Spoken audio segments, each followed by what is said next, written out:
Still getting loads of students coming to me with the ideas of how to hit a fairway wood completely wrong, and we need to sort that out for you at home as well. So I'm going to share with you the main reason why you get those horrible low cuts and start getting you to hit some powerful, stronger, higher launching shots with your fairway wood.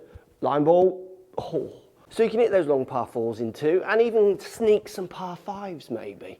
This is so simple, I'm shocked people are still getting this wrong. So I've hit 2 batches of shots here, one where I've hit in the way we need to get you hitting, and one in the way that lots of students come to me are hitting. You can see the distance difference is 246 to 206 yards. Massive, almost 40 yards, well, it's 40 yards difference in distance from the better way to the worse way. Then in turn, when we look at the strikes, look at the gaping difference between how low, I mean they're averaging so low there off the bottom of the head compared to up the face. And the 2 key differences are in the dynamic loft that I'm delivering, so the loft to impact, and the angle of attack. So the key problem that so many of you are getting wrong is you've got the ball on the floor and you're trying to hit your fairway wood with the ball on the floor while adding loft and hitting up at the ball. That simply isn't going to work. So it's not that you can't hit your fairway woods better. You can. It's that the way you're playing your fairway woods is giving you no chance of hitting consistent shots. And when you do it a good shot, it's still going to be 20, 30 yards shorter for me of where it should be, and for you, equivalent distances. So let's get this fixed. So fairway wood from the ground, the biggest breakthrough I'm having with students is getting this idea of trying to hit it higher on the face. Bear in mind with a wood, if you do hit it higher on the face, you're going to get lower spinning, higher launching shots. You get these really kind of long bomb running fairway woods. Where if you do hit it low on the face, you're going to get these kind of low risers, so low starts, rise up with lots of spin that just don't go anywhere. They probably won't go much further than your hybrids. So changing this is way simpler than people think. 1. So many golfers with fairway woods have the ball way up towards lead heel, even up towards lead toe, just way, way forward in their stance, because they are actually trying to pluck it. They're trying to almost pick it off the top of the turf. Some of the best fairway wood players in the world are hitting divots with their fairway wood. So they're hitting ball and then turf, not far away from, say, a long iron hit.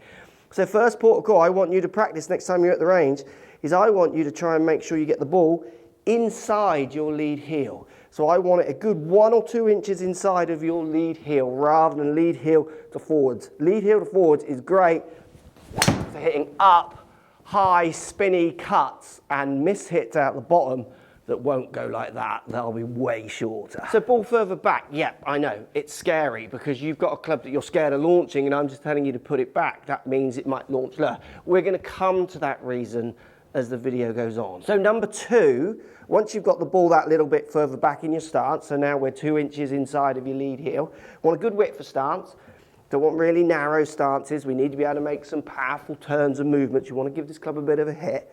The next thing I want you to do is make sure you've got the handle, so the bit you're holding on to, more up level with the ball. So yeah, you're actually now starting to almost feel like you're putting some lean in it. It's so slight. I'm still seeing loads of amateurs come to me with their fairway woods way forwards, handle back. That is simply almost putting the club on the ground this way.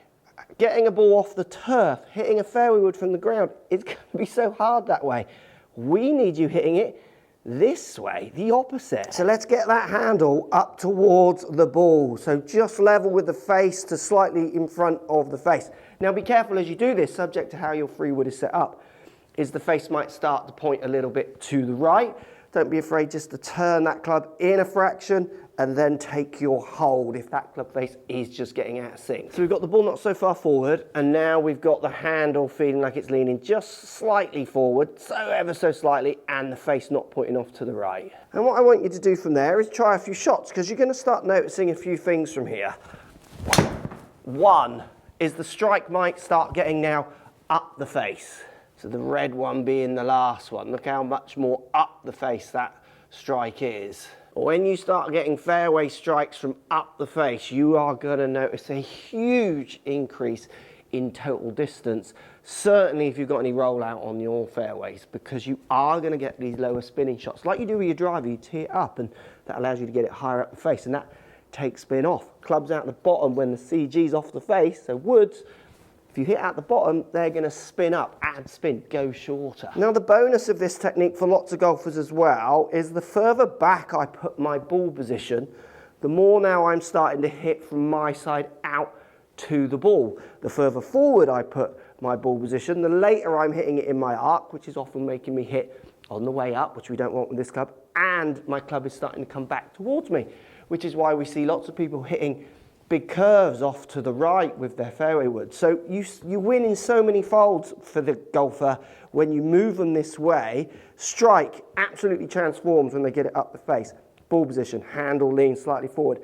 Then what we start to see as well is we start to see club paths straightening up a little bit for lots of golfers, and then we see curvature reductions. Curving the ball less is a great ingredient for added distance. You're turning your free wood into what it should be now, a powerful weapon to get you around longer golf courses. Now, if you're doing these things, but you find that you're still hitting these low, kind of off the bottom, cutty shots off to the right, getting not the distance again you still feel you deserve. Let's think about the way you're turning, the way you're moving. I want you, if you've got the ball slightly further back, handle forwards, face pointing at the target, and you're still getting the ones out the bottom spinning up in the air, I want you to move your fairway wood swing a fraction closer your iron swing. Lots of golfers start from a base where the ball is way forward, handle back, and they're making driver actions where they start really turning behind the ball.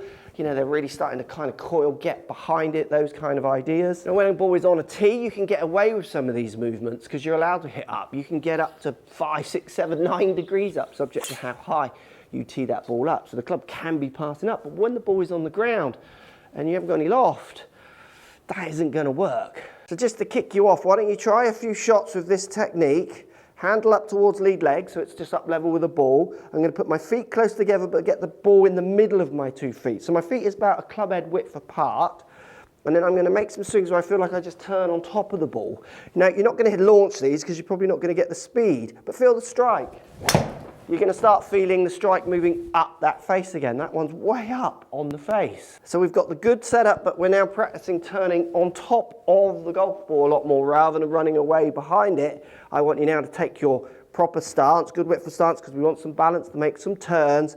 Ball just inside lead heel, hands forward, face pointing at the target. But now I'm going to feel like I'm turning a little bit more on top of the ball. I'm not going to run away from it so much. Now look what happens to your strike and to your shots.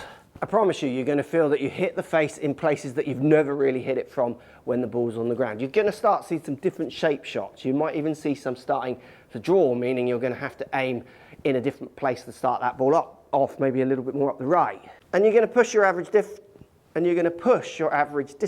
of your fairway wood from the ground way, way further on. This is fundamentally something that so many of you are getting wrong. And I really want you to start improving this because a fairway wood from the ground is such a great weapon to helping you really lower your scores. Now, the last thing which you need to bear in mind here, which adds to this whole conundrum for people in their fairway woods. I've got a 15-degree fairway wood here. This last shot, I averaged 3 down. My club's moving down as it hits the ball. And I presented 11.7 degrees of loft, 12 degrees of loft. So I took loft off that club as I hit the ball. The only reason I can do that is because I've got 15 to begin with and my speeds allow me to hit the ball with 12 degrees of loft and it still launch and it still fly. The more you work with golfers on their hybrid shots, so this is a 22-degree hybrid.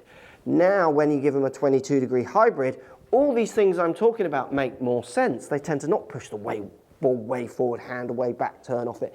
They do tend to blend these swings more with their iron swings because they're comfortable with the amount of loft that the ball's going to get up in the air, sometimes too high for hybrids. So what they then do is they're almost trying to keep it down by shaft leans, trying to get the ball in the ground, trying to almost hit it lower out there. So watching this video, think about it. If you've got a 15-degree fairway wood, maybe in the comments, let me know what loft fairway wood you've got, but you're swinging way slower than me. Club head speed on that last shot was 106 miles an hour. To do these things, to make these changes, you're going to need to make sure that you've got enough static loft on the club at address for you to be able to take loft off to get these actions into your swing.